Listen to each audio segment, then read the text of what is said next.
तथागत बुद्ध ने सारे दुनिया को करुणा का, दया का संदेश दिया और अपने भिक्षुओं से कहा कि जाओ, अलग अलग दिशाओं में फैल जाओ और लोगों को मानव कल्याण के लिए प्रेरित करो, मानव कल्याण की शिक्षा दो। तथागत बुद्ध जिसने दुनिया को करुणा का रहस्य एवं करुणा से जीवन जीने के बारे में बताया, उस तथागत बुद्ध का जन्म कपिलवस्तु के राजा के यहाँ हुआ। बचपन में उनका नाम सिद्धार्थ रखा गया। सिद्धार्थ का मतलब यह हुआ जो अपने उद्देश्य को सिद्ध करने वाला हो। वह सिद्धार्थ बचपने में अपनी महल के अंदर, वो ज़्यादातर महल के अंदर ही रहता था और उसका पालन पोषण महल के अंदर ही हुआ। कुछ समय पश्चात जब सिद्धार्थ बड़े हुए, युवा अवस्था में आए, तो उनके सारथी उनको लेकर महल के बाहर गए। महल के बाहर जब गए और सिद्धार्थ ने देखा कि एक बूढ़ा व्यक्ति, बीमार व्यक्ति जा रहा है, तो उनके मन में एक जिज्ञासा जागी। उन्होंने सारथी से पूछा कि ये व्यक्ति कौन है, ये इतना वृद्ध क्यों है, बीमार क्यों है, इतना कष्ट में क्यों दिखाई दे रहा है। तो सारथी ने कहा कि हर व्यक्ति जिसने जन्म लिया है उसको इसी तरह वृद्ध होना है, बीमार होना है और उसको इस जगत को छोड़ के जाना है। यह सुनकर सिद्धार्थ के भीतर विचारों का मंथन चलने लगा। जब सारथी रथ को लेकर कुछ आगे बढ़ा तो देखा कि एक शव को लेकर लोग जा रहे हैं। सिद्धार्थ ने पूछा, यह क्या है? सारथी ने कहा कि यह मर चुका है, इसकी मृत्यु हो गई है और लोग इसका दाह संस्कार कराने ले जा रहे हैं। वो मन, जो कोमल मन था सिद्धार्थ का, वह विचलित हो उठा और अनेक किस्म का विचारों का, अनेक किस्म के विचारों का तूफान सिद्धार्थ के मन में उमड़ने लगा। सिद्धार्थ को यह समझ में आने लगा कि जो भी जन्म लेता है इस धरती पर, उसके लिए मृत्यु असंभावी है। उसको एक दिन इस पृथ्वी को छोड़कर जाना है। मृत्यु ही सत्य है। सिद्धार्थ के मन में यह जो विचार कौंधा, यह जो एक अध्यात्म की शुरुआत हुई, इसने सिद्धार्थ को बुद्ध बनने की यात्रा की ओर प्रेरित किया। और विचार मंथन करते हुए जो तूफान उस सिद्धार्थ के मन में विचारों का चल रहा था, अध्यात्म का चल रहा था, उस विचार के तूफान में सिद्धार्थ को यह निर्णय लेने पर विवश कर दिया कि इस जीवन के बारे में, इस जीवन के रहस्य के बारे में,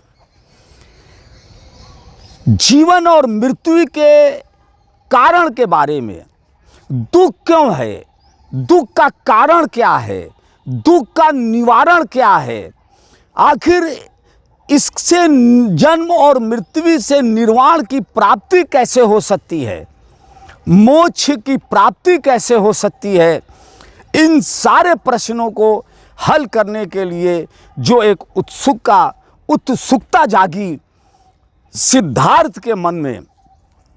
और एक दिन सिद्धार्थ ने रात में अपनी सोई हुई पत्नी यशोधरा और पुत्र को सोते हुए अवस्था में छोड़ दिया। सिद्धार्थ ने अपना राजश्री वस्त्र महल में छोड़ दिया और राजसी वस्त्र उतारकर वो दुख और दुख के निवारण का उपाय सोचने के लिए महल से बाहर निकल गए। और वो लगातार संतों से, महात्माओं से, आध्यात्मिक लोगों से मिलते रहे और इस रहस्य को, इस जिज्ञासा की जो प्यास थी उसको शांत करने के लिए वो लगातार चलते रहे। वहाँ बाद में उन्हें 5 तपस्वी मिले। ये जो 5 तपस्वी थे, ये जीवन में जो तपस्या है, ये कठोर तपस्या में विश्वास रखते थे। अतिवाद था। और नतीजा क्या हुआ कि जब सिद्धार्थ ने तपस्या करना शुरू किया तो उनका शरीर एकदम कमज़ोर पड़ गया। और शरीर कमज़ोर हो गया और उनकी स्थिति, उनके स्वास्थ्य पर इसका असर पड़ने लगा। ऐसा कहा जाता है कि सुनंदा ने खीर बनाकर तथागत को दिया और तथागत ने वह खीर खाया। खीर खाने के बाद उनको एहसास हुआ कि जीवन में अतिवाद का कोई स्थान नहीं है। मध्यम मार्ग, मिडिल पाथ, ये सबसे सही है, मध्यम मार्ग है। न ज़्यादा कठोर तपस्या और न ज़्यादा लग्जरी। मध्यम मार्ग जीवन के लिए बहुत ही आवश्यक है। कहा जाता है कि इसके पश्चात तथागत बुद्ध गया पहुंचे और एक वृक्ष के नीचे वो बैठकर ध्यान करने लगे, ध्यान मग्न हो गए। और वहीं पर वो चिंतन मनन करते हुए उन्होंने जीवन के रहस्यों, दुख का कारण, दुख का निवारण, मोक्ष कैसे प्राप्त किया जाए, जीवन और मृत्यु के इस बंधन के बाहर कैसे आया जाए, इस पर उन्होंने काफ़ी चिंतन मनन, ध्यान दिया, मेडिटेशन किया, ध्यान किया। और वहाँ पर एक दिन उनके हृदय में सत्य का प्रकाश उदय हुआ। जब वो मेडिटेशन में थे, ध्यान में थे, तो एक दिन सत्य का प्रकाश उनके हृदय में उदय हुआ और जिसने उन्हें सम्यक संबुद्ध बनाया। तथागत बुद्ध को यह समझ में आया कि तृष्णाओं के क्षय से ही मनुष्य शांति को प्राप्त कर सकता है। इसके पश्चात तथागत बुद्ध काशी के लिए प्रस्थान उन्होंने किया। वह काशी जो सारे संसार में आध्यात्म का केंद्र बिंदु है, जहाँ के दुनिया भर के दार्शनिक यहाँ आकर अपने विचारों, अपनी शांति के लिए यहाँ आते हैं और रहस्यों के बारे में जानकारी लेते हैं। ऐसी काशी जो आध्यात्मिक संदेशों का मूल स्रोत है, ऐसी जगह तथागत बुद्ध आए और काशी में वो सारनाथ डियर पार्क में आए। ये इस वक्त हम लोग सारनाथ, वाराणसी, यूपी, उत्तर प्रदेश, इंडिया में हैं। और ये देखें कि ये स्तूप है ये, और यहाँ पर आकर तथागत बुद्ध ने धर्म चक्र परिवर्तन आरंभ किया। और वो 5 शिष्य इनको यहाँ पे मिले तथागत बुद्ध को। 5 शिष्यों को धर्म चक्र परिवर्तन का उपदेश दिया। सम्यक दृष्टि, सम्यक संकल्प, सम्यक वाणी, सम्यक स्मृति। और यहाँ पर फिर बुद्धम शरणम गच्छामि, धम्म शरणम गच्छामि, संघ शरणम गच्छामि, यहाँ पे उन्होंने उपदेश दिया। और उपदेश देने के बाद उन्होंने अपने शिष्यों से कहा कि जाओ और सारे जगह फैल जाओ और जाकर लोगों को बताओ कि मानव का क्या उद्देश्य है, जन्म लेने का क्या उद्देश्य है। आखिरी में जो द बुद्धाज लास्ट वर्ड्स, जो तथागत का लास्ट वर्ड था, तथागत बुद्धा ने कहा कि all created things are impermanent, all created things are impermanent, strive with diligence for your release, strive with diligence for your release, the Buddha's last words।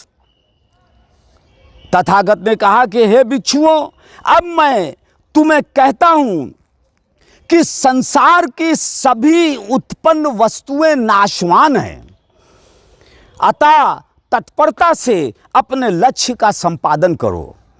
जाओ, हर जगह फैल जाओ और विश्व में मानव कल्याण के लिए कार्य करो, विचारों का प्रचार प्रसार करो। करुणा, दया, सम्यक ज्ञान, सम्यक दृष्टि, सम्यक सोच, सम्यक व्यवहार, सम्यक स्मृति, सम्यक वाणी, rightful thought, rightful thinking, rightful act का प्रचार व प्रसार करो। तभी इस दुनिया के अंदर शांति स्थापित हो सकती है, करुणा स्थापित हो सकती है, मानव के हृदय में प्रेम स्थापित हो सकता है। और तभी हम प्रकृति को और इस अर्थ प्लेनेट को शांतिमय तरीके से मानव के लिए रहने के लिए स्थान बना सकते हैं। तभी युद्ध से बचा जा सकता है, युद्ध से बुद्ध की ओर। ये वही रास्ता है करुणा का जो तथागत बुद्ध ने दुनिया को बताया है, संसार के लोगों को बताया है। धन्यवाद। Thank you very much.